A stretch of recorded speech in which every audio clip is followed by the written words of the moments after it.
Quero convidar você a abrir sua Bíblia comigo no profeta Isaías. Livro do profeta Isaías 44, de 3 a 5. Queridos, na história recente da Romênia, país situado a sudeste da Europa, algo tremendo, inusitado, grandioso aconteceu. Penso que a maioria de vocês se lembra do nome Nicolae Ceausescu. Nicolae Ceausescu era do Partido Socialista da Romênia. Foi secretário-geral desse partido durante alguns anos. Mas em 1974, Nicolae Ceausescu assume a presidência da República Socialista da Romênia e governa até 1989. Um governo tirano, de opressão política e de miséria econômica. Para você ter uma ideia, as pessoas faziam filas quilométricas na tentativa de comprar 1 litro de leite. Só que Deus desencadeou um processo de libertação nacional, queridos, de apenas 10 dias. E o que também impressiona é que Deus usou uma igreja com apenas 80 membros para desencadear esse processo. Um dia, na cidade de Timisoara, a polícia foi até a casa do pastor Toderic, a fim de prendê-lo, porque além do problema da opressão política e miséria econômica em que vivia o país, também havia perseguição religiosa. O Estado era inimigo do reino de Deus na Romênia. Então, a polícia vai à casa do pastor a fim de prendê-lo. Só que os membros da igreja, 80 pessoas, fizeram um cordão humano de isolamento ao redor da casa do pastor. A polícia, que estava em número pequeno de agentes, resolve então pedir reforços. Só que crentes das mais diversas denominações se juntam aos 80 membros da igreja. Isso era a entrada da noite, começava a escurecer. E um jovem batista teve a ideia de ir até o comércio e ali comprar algumas velas. Ele acende uma vela e começa a distribuir velas para os crentes que estavam ali em volta da casa do pastor Toderic. A polícia chega com seus reforços e, sem dó e nem piedade, passa a fuzilar os crentes. Esse jovem que comprara as velas no comércio tem uma de suas pernas atingidas por um dos disparos. Correm com ele para o hospital. A ferida é grave. No hospital, no leito de dor, gemendo, ele perde a perna, porque não houve outra forma de salvar a sua vida devido à hemorragia, senão a amputação do membro. No leito de dor, perguntam para o jovem: você se arrepende de alguma coisa? Ele diz: não me arrependo, porque eu fui o primeiro a acender a primeira vela. Naquela mesma noite, uma outra jovem da Assembleia de Deus sai pelas ruas de Timisoara gritando a plenos pulmões: Deus existe! Deus existe! Deus existe! Liberdade! Liberdade! Liberdade! E ela sai gritando isso, e isso se torna um grito, um clamor nacional. Porque 10 dias depois, 100 mil pessoas estão na praça central da capital da Romênia, gritando a mesma coisa: Deus existe! Deus existe! Deus existe! Liberdade! Liberdade! Liberdade! Essas 100 mil pessoas estavam sendo lideradas por pastores que já não olharam mais condições denominacionais e instituição, eles se uniram na direção de um só propósito. Então, Nicolae Ceausescu cai com toda a sua tirania e o governo mortífero, socialista, que matava e sugava aquela nação. Ele é julgado e condenado, e um dos crimes da condenação de Nicolae Ceausescu foi o genocídio. E agora a Romênia está livre da opressão e da tirania daquele governante. E inclusive o reino de Deus passa a ter liberdade para florescer e crescer na Romênia. Quero pensar com você então, diante dessa introdução, sobre um tema: características do avivamento. Repita isso comigo: características do avivamento. Só você. À luz do texto que acabamos de ler, que características nós podemos extrair das Escrituras, desses poucos versículos que lemos nessa noite, que nos apontam como sendo de fato características do avivamento? A primeira característica que eu quero destacar aqui com você está no versículo 3. O texto diz: pois derramarei água na terra sedenta e torrentes na terra seca. Derramarei meu espírito sobre sua prole e minha bênção sobre seus descendentes. A primeira característica do avivamento, queridos, é um derramar de Deus. Um avivamento é caracterizado, em primeiro lugar, por um derramar de Deus. Isaías apontava aqui, queridos, um tempo de apostasia e de esfriamento espiritual da nação de Israel. Mas havia uma promessa de restauração, de transformação, de trazer o povo de volta, tirando da apostasia, tirando da idolatria, tirando do esfriamento espiritual, tirando desse distanciamento do Senhor. E Deus prometendo por boca do profeta que derramaria o seu espírito para mudar a condição do povo, para mudar a condição espiritual que o povo vivia. Isso me ensina, queridos, nessa característica, que é um derramar de Deus, que avivamento é um derramar de Deus. Isso me ensina o seguinte: um avivamento não pode ser produzido por pessoa alguma. Um avivamento não pode ser produzido a partir de boas estruturas. Não basta termos boas estruturas. Não basta termos pregadores eloquentes e cultos. Não basta termos uma estrutura musical extraordinária, com instrumentos fantásticos, com músicos conhecedores, com cantores extraordinários. Não basta termos boas estruturas. É pecado tê-las? Óbvio que não. É claro que não, nós podemos tê-las. E se Deus nos der a graça de tê-las, que tenhamos bons músicos, que tenhamos bons instrumentos, que tenhamos bons recursos de mídia, imagem, som, que tenhamos o melhor, mas conscientes de que não é o tanto conhecimento, de que não é a tanta eloquência, de que não é a música extraordinária, não é o homem que produz um avivamento, porque não é o homem que produz o derramar de Deus. O derramar é de Deus, e Ele é que derrama. Um exemplo bíblico para nós, que é claro nesse sentido, é a igreja primitiva. A igreja primitiva sequer tinha o Novo Testamento que nós temos. Claro que não. O Novo Testamento estava sendo escrito. A porção da palavra de Deus que eles tinham era o Velho Testamento, porque o Novo Testamento estava sendo vivido por eles. A igreja primitiva não tinha a estrutura que nós temos, a igreja primitiva não tinha templos, a igreja primitiva não tinha som da melhor qualidade. A igreja primitiva tinha um teólogo extraordinário, o apóstolo Paulo. Só que quando Deus derrama, queridos, ainda que os nossos recursos sejam escassos, e nesse sentido, os recursos da igreja primitiva eram muito escassos, eles não tinham praticamente nada do que temos hoje. Contudo, o derramar do Espírito, queridos, fez com que aquela igreja avançasse. Numa única pregação, 3.000 se achegaram. Depois, o acréscimo chegou a 5.000 pessoas. No temor do Senhor, a igreja crescia em número. A palavra de Deus diz que dia a dia acrescentava o Senhor o número dos que iam sendo salvos. E a igreja pregava, e detalhe, a igreja em Jerusalém começou a sofrer perseguição, primeiro, no colégio apostólico. Prenderam os apóstolos, soltavam os apóstolos, batiam nos apóstolos, faziam ameaças contra eles, mas quanto mais perseguiam os apóstolos, mais a igreja crescia, mais eles pregavam, mais anunciavam, corajosamente iam e continuavam pregando, oravam e o lugar tremia. Até que veio uma perseguição sobre toda a igreja, houve uma dispersão, mas com a dispersão, queridos, foi uma estratégia divina, porque para onde eles foram, por onde passavam, o evangelho era anunciado.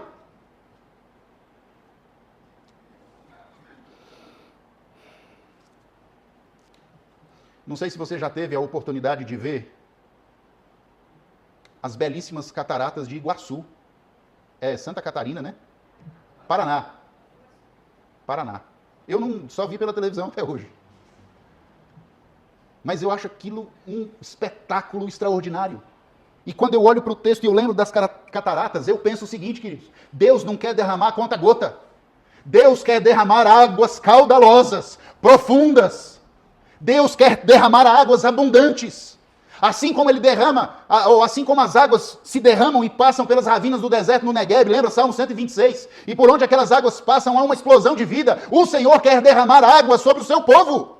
O Senhor quer derramar água sobre o seu povo e transformar a sorte do seu povo. Ele quer derramar águas transbordantes que vão produzir uma explosão de vida espiritual na vida do seu povo. Derramarei, diz o Senhor, derramarei águas na terra sedenta, derramarei meu espírito. Queridos, a minha oração é que o Senhor derrame seu espírito sobre nós. Porque a característica do avivamento é o derramar do Senhor. Ele é que derrama. E quando ele derrama, tudo se transforma. A segunda característica que eu quero pensar com você nessa noite é que o avivamento tem como característica uma necessidade. É necessidade da igreja. Veja comigo o mesmo verso 3. Ele diz: pois derramarei água na terra sedenta e torrentes na terra seca. Percebe a necessidade?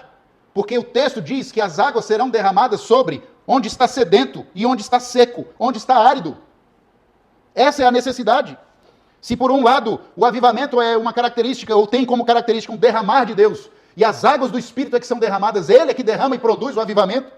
Por outro lado, é uma necessidade nossa, é uma necessidade da igreja. Sabe por quê, queridos? A aridez e secura caracteriza fortemente hoje a igreja dos nossos dias. A bem da verdade é que a igreja brasileira jamais experimentou um avivamento como experimentou a igreja inglesa, ou a igreja coreana, ou a igreja americana. Não há histórico de um avivamento poderoso e grandioso sobre a igreja brasileira. Não há esse histórico, queridos. E nem posso dizer que não sejamos uma igreja abençoada. Somos uma igreja abençoada, somos o povo de Deus, somos numerosos. Deus derramou graça sobre o Brasil e produziu, sim, milhares de conversões. Mas, irmãos, há algo que nós estamos necessitando, porque a gente olha para o quadro, a igreja brasileira, tão numerosa, tão grande, mas onde está a sua relevância? Onde está a pregação do Evangelho? Me traz tristeza todos os anos, nas reuniões ordinárias do presbitério, quando são trazidas as estatísticas, os números pífios de conversões e pessoas que são batizadas nos nossos arraiais presbiterianos, queridos.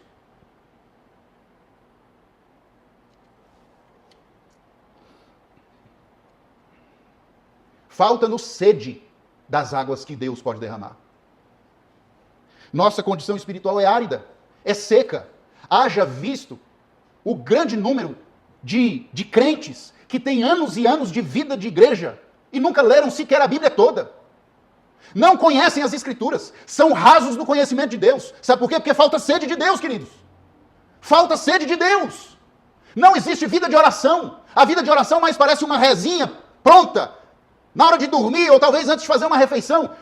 Oraçõezinhas relâmpago, talvez para amenizar a consciência que está ali batendo e dizendo, você não tem vida de oração. O conhecimento de Deus é pequeno, é raso, é superficial. Estou falando de conhecimento íntimo de Deus. Profeta Oséias, no capítulo 4, versículo 1. Deus tem uma contenda contra os habitantes da terra, que ali o texto está se referindo ao povo dele, porque falta conhecimento de Deus. E conhecimento de Deus tem a ver com intimidade com Deus. Quantos e quantos de nós não têm uma vida de oração que nutre intimidade com Deus e conhecer a Deus intimamente? Esses dias eu lancei um desafio lá na Nova Vida. Eu falei assim, faça um exercício na sua casa. Num momento de oração, ore durante 5 minutos, sem pedir nada para Deus e sem fazer nenhum agradecimento. Ah, mas nem agradecimento, nem agradecimento. 5 minutos, sem pedidos e sem agradecimentos. Produza uma doxologia, ou seja, uma declaração de adoração, sem agradecer por nada e sem pedir nada. 5 minutos. A oração é uma coisa que faz tão pouco parte da vida de muitos crentes que eles teriam dificuldade de orar 2 minutos. Se tirar gratidão e se tirar pedidos. 2 minutos seria difícil. Sabe por quê? Porque falta intimidade com Deus. Ou seja, estamos secos e áridos. Somos como terra seca. Somos como um deserto. O profeta Miqueias registrou a palavra do Senhor quando Deus pergunta para o seu povo, o que eu fiz para você estar enfadado de mim, ó Israel? A igreja dos nossos dias parece que está enfadada de Deus. Enfadada de Deus. Quer as suas bênçãos. Mas o Deus que abençoa, não. Reunião de oração, sai para lá. Não tem tempo para isso não. Eu tenho tanta coisa para fazer. Tenho tanto serviço para fazer. Eu tenho filho para cuidar. Tenho mulher para cuidar. Tenho marido para cuidar. Tenho um monte de coisa para fazer. Não tenho tempo para isso não. Que reunião de oração? Nós somos rasos na palavra. Nós somos rasos na oração. Não temos interesse nisso. Estamos mais preocupados em viver uma vida religiosa e cumprir as agendas institucionais da igreja.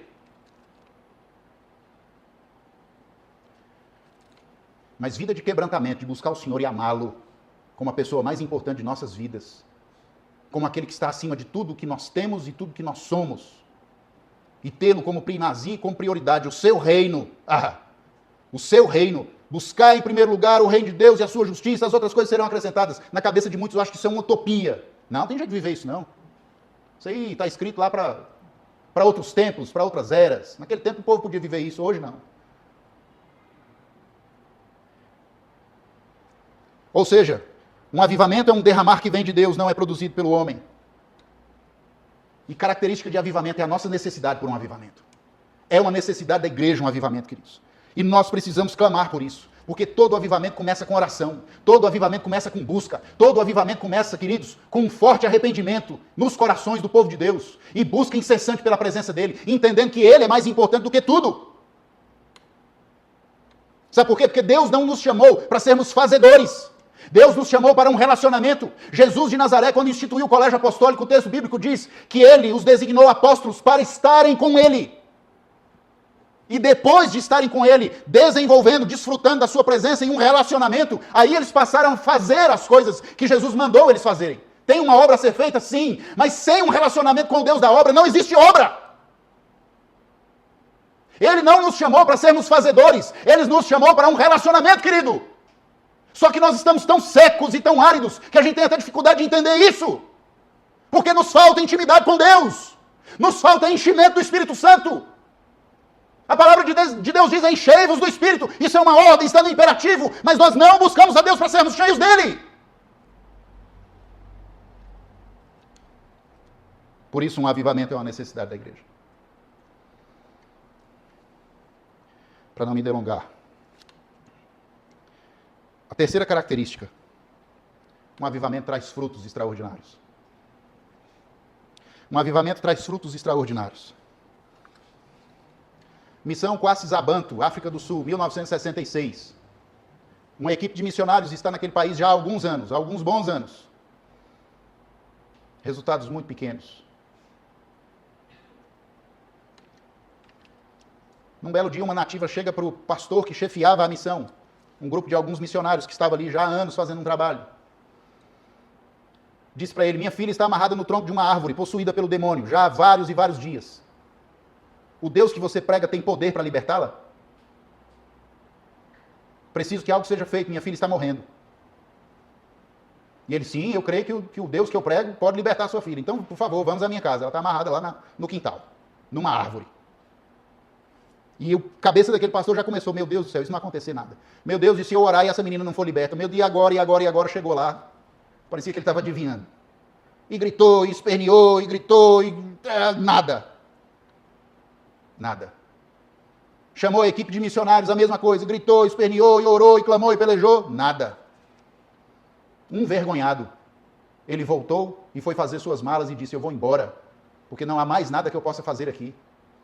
Depois disso, o que eu vou pregar? O que eu vou dizer? Quem vai me ouvir? Eu vou embora. E ele ouviu naquele instante a voz do Espírito Santo dizendo, não faça as malas, você vai ficar. E o Espírito Santo impeliu aquele homem junto com a equipe missionária dele, a eles começarem a buscar ao Senhor, jejum e oração. Jejum e oração. E arrependimento de pecados, e arrependimento e jejum e oração, e clamou, e jejum e oração. Até que, naquele ano, 1966, um derramar poderoso, profuso, transbordante do Espírito Santo vem naquele lugar. Queridos, os feiticeiros de todas as aldeias vinham correndo, se prostrando aos pés dos missionários, querendo entregar suas vidas a Jesus. Na casa onde cada missionário morava, normalmente 10, 15, 20 pessoas, ao amanhecer do dia, já estava na porta da casa querendo entregar suas vidas ao Senhor. A menina foi liberta, oraram e o demônio a deixou. E a família dela e ela junto com ela se converteu. Numa fazenda, o derramar de Deus foi algo tão tremendo, tão poderoso, tão extraordinário, que numa fazenda foi construído um templo para 15 mil pessoas. E nesse templo tinha cultos diários, 3 cultos diários. Todos os 3 cultos diários lotados de pessoas que cada dia mais entregavam suas vidas a Jesus. Um grande avivamento foi derramado ali na missão Quassis Abantu.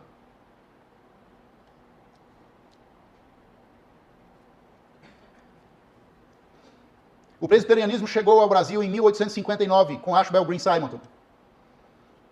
Depois de um avivamento nos Estados Unidos. Ele funda a Igreja Presbiteriana do Brasil. 28 anos depois, o presbiterianismo chega à Coreia. 1907, a Coreia é visitada com um grande avivamento. E os frutos desse avivamento estão lá até hoje. Pastor com 2 anos de ministério já está pastoreando igreja com 6 mil membros. E aí tem igreja com 10 mil membros, com 15 mil membros, com 25 mil membros, com 50 mil membros, com 80 mil membros. A maior igreja local do mundo está na Coreia do Sul. E para todos os pastores de todas as denominações que se pergunta qual é o segredo do crescimento de vocês, A resposta é uma só para todos: oração. Nenhuma igreja presbiteriana, ou melhor, nenhuma congregação de igreja presbiteriana é organizada sem que ela tenha pelo menos um culto de oração diário. Porque o normal é as igrejas terem mais de um culto de oração por dia. Os cultos de oração costumam ser das 4 às 5 da manhã, das 5 às 6 da manhã, das 6 às 7 da manhã e das 7 às 8 da manhã. Todos os dias, 4 cultos de oração. Todos lotados, de não ter onde sentar. As pessoas terem que se sentar nos corredores e até mesmo no púlpito na frente da igreja. Nenhuma igreja, nenhuma congregação é organizada igreja se não tiver, pelo menos, é pré-requisito para a organização, uma reunião, pelo menos, de oração todos os dias. A maior igreja metodista, maior igreja local metodista do mundo está lá. Pastores brasileiros indo visitar relataram que o pastor da igreja diz o seguinte: no sábado, logo de manhã, ele vai para um monte de oração. Porque independente de denominação, todos eles têm essa cultura. Um monte de oração. O pastor vai para um monte de oração no sábado de manhã e fica lá em oração o dia inteiro. E ele não volta para casa. Ele continua lá até no domingo de manhã. No domingo de manhã ele sai do monte de oração direto para o púlpito. Ele pode ir para o púlpito e pregar o mesmo sermão, que os corações se derretem. Sabe por quê? Porque só um avivamento produz resultados extraordinários. Só um avivamento traz frutos tremendos. É bom ter organização, é bom ter estratégias, é bom ter visão, é bom ter missão, é bom ter estruturas, é bom ter pregadores cultos, eloquentes, é bom ter boa música, é bom ter tudo isso. Mas sem o poder do Espírito Santo, nós seremos como uma Ferrari sem gasolina no tanque. É uma Ferrari, tecnológico, lindo, maravilhoso e caro, mas sem gasolina no tanque não dá nem a partida. Igreja que não ora é igreja que não tem combustível no tanque. Se quisermos viver resultados extraordinários, temos que nos dobrar diante do Senhor e confessar nossos pecados, irmãos. E nos render em choro na presença dEle. E nos arrependermos do nosso pecado e clamarmos ao Senhor para transformar nossa vida cristã, nossa vida espiritual. Porque o Senhor quer fazer grandes coisas em sua igreja e através dela. Ele quer derramar, porque é promessa. Em Atos dos Apóstolos diz que essa é promessa para nós e para os nossos filhos. Sim, a promessa do derramar do Espírito já aconteceu. Ela não é uma promessa que vai se repetir, ela já se deu. Mas eu quero chamar você a atenção para pensar num detalhe comigo. Paulo escreve um negócio que a gente não para pensar. Ele diz lá assim: não apagueis o Espírito. Você já parou para pensar no significado disso? O que Paulo estava querendo dizer quando ele disse, não apagueis o Espírito? Quando Paulo usa a expressão, não apagueis o Espírito, ele está fazendo menção à mesma expressão que era usada no Velho Testamento, com relação ao trabalho do sacerdote, que deveria manter a chama do altar acesa 24 horas por dia, porque era no fogo daquele altar que os holocaustos eram oferecidos e queimados na presença do Senhor. Paulo está querendo dizer o seguinte: o seu coração tem um altar que precisa ter uma chama acesa 24 horas por dia. Apagar o Espírito significa apagar a chama do Espírito que tem que arder no coração do crente. E como que mantém chama acesa? Oração, querido, vida com Deus, vida devocional, mergulho nas Escrituras.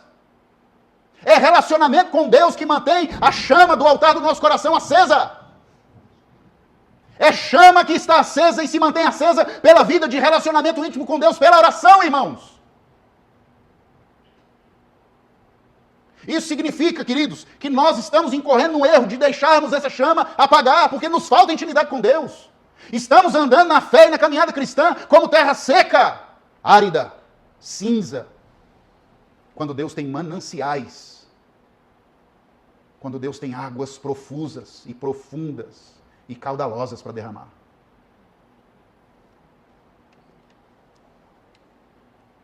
Quero convidar você a baixar sua cabeça e fechar seus olhos.